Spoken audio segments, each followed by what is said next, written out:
सद्गुरुदेव की जय।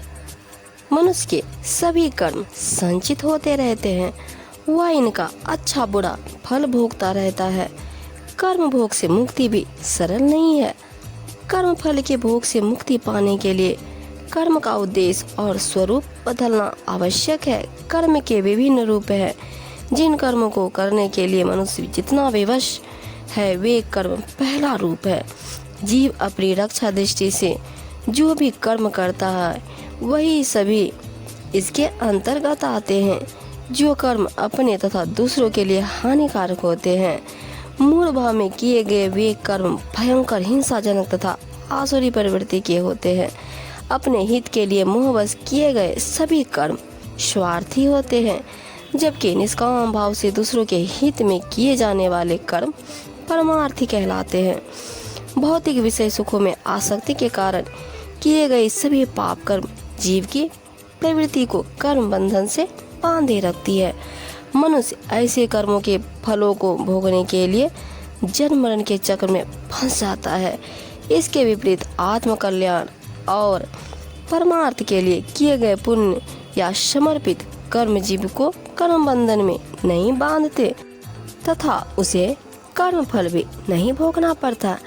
ऐसी स्थिति में उसे जन्म मरण के बंधनों से मुक्ति मिल जाती है। कबीर साहब जी अपनी साखी में कहते हैं, काया खेत किसान मन, पाप पुण्य दो बीज, बोया लूने अपना, काया कस के जीव कबीरा, काया कस के जीव। कबीर साहब जी कहते हैं, शरीर और मन क्रमशः खेत व किसान की भांति होते हैं।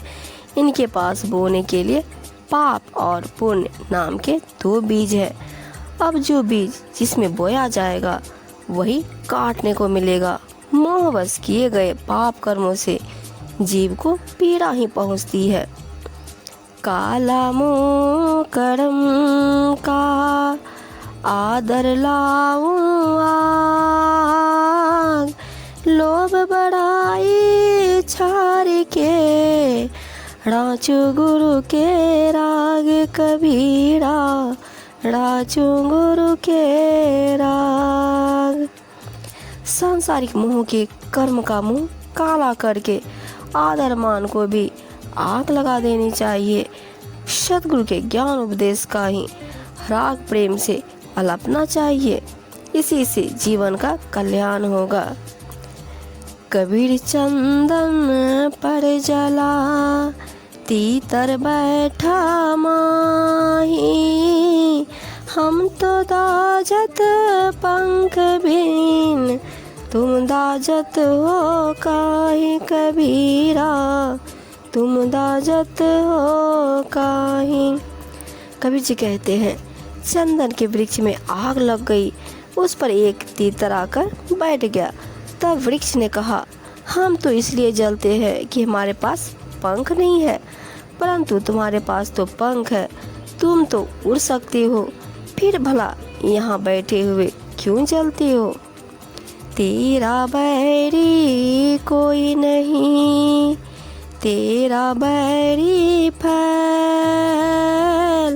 अपने फैल मिटाए ले, गली गली कर सेल कबीरा, गली गली कर सेल। इस जगत में तेरी अपनी बुराइयों के अतिरिक्त अन्य कोई भी तेरा शत्रु नहीं है।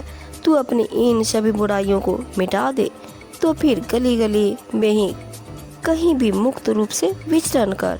तुझे कोई लिखा मिटे नहीं करम का, गुरु कर भज हरि नाम, सीधे मार्ग नित चले, दया धर्म विश्राम कबीरा, दया धर्म विश्राम। कबीर जी कहते हैं, कर्मानुसार जैसा अपना भाग्य बना है वह मिट नहीं सकता, अतः इससे निश्चित रहना चाहिए। सतगुरु की शरण में जाकर परमात्मा के नाम ज्ञान का ध्यान भजन कर नित्य ही दया धर्म के सन्मार्ग पर चलना चाहिए। इसी से जीवन में विश्राम प्राप्त होगा। करे बुराई सुख चाहे, कैसे पावे कोई।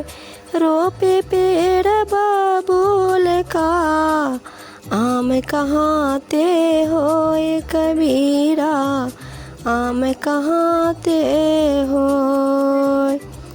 कबीर जी कहते हैं, बुरा काम करके सुख की चाह रखना बिल्कुल निरर्थक है। बबूल का वृक्ष लगाकर उस पर आम जैसा मीठा फल कैसे मिल सकता है।